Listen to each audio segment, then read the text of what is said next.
Shalom, voici la 48e lecture qui va se faire dans Marc, chapitre 2, verset 13 jusqu'au chapitre 3, verset 6. Et le sujet c'est « Contrairement aux responsables religieux, Yahusha aimait les pécheurs et les servait. » Yahusha sortit de nouveau du côté du lac. Toute la foule vint vers lui et il commença à les enseigner. En passant, elle vit Ben Kalfaï assis au bureau des péages. Il lui dit « Suis-moi !» Lévi se leva et le suivit. Yahusha était à table dans la maison de Lévi. Un bon nombre de collecteurs d'impôts et gens de mauvaise vie se trouvaient assis avec Yahusha et ses talmidim, car beaucoup d'entre eux faisaient partie de ceux qui le suivaient. Quand les enseignants de la Torah et les prouchim le virent manger avec des collecteurs d'impôts et des pécheurs, ils dirent à ses talmidim : « Pourquoi mange-t-il avec des collecteurs d'impôts et des pécheurs ?» Yahusha, ayant entendu cette question, leur répondit : « Ceux qui ont besoin d'un médecin sont les malades, pas les bien portants. Je ne suis pas venu pour les justes, mais pour les pécheurs. » Les talmidim de Yoshanan et les prouchim jeûnaient. Ils vinrent dire à Yahusha : « Comment se fait-il que les talmidim de Yoshanan et les prouchim jeûnent et que tes talmidim à toi ne jeûnent pas ?»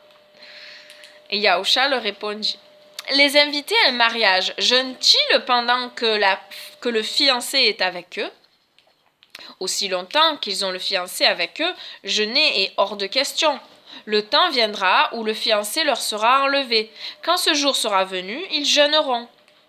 Personne ne coud une pièce de tissu neuf à un vieil habit.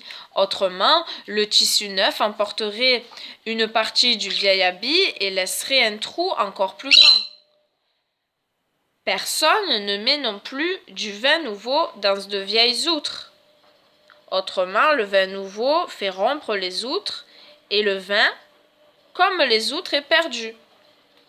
Au contraire, le vin nouveau est réservé à des outres neuves. » Un jour de Shabbat, Yahusha passait au travers des champs de blé, suivi de ses talmidim. Ceux-ci se mirent à cueillir des épis. Les prouchim lui dirent : « Regarde, pourquoi profane-t-il le Shabbat ?» Il leur répondit : « N'avez-vous jamais lu ce que fit David lorsque lui et ceux qui étaient avec lui furent affamés et dans la nécessité ?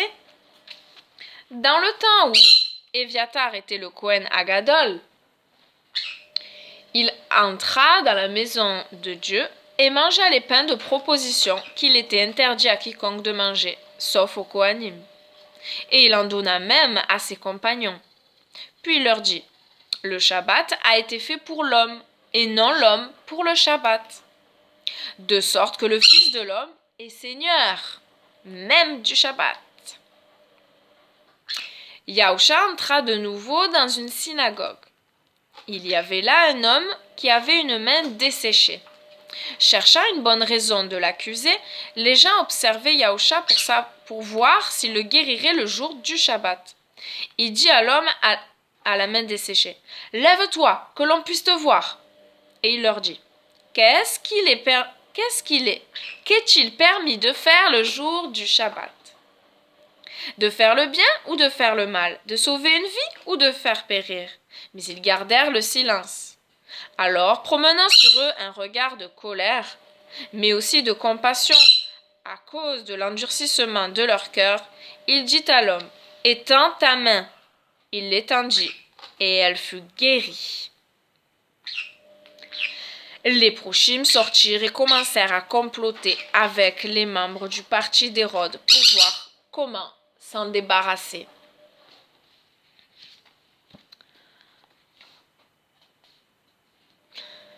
Alors, la question c'est : est-ce que je ressemble plus à Yahusha ou au chef religieux dans ma façon de considérer les autres ?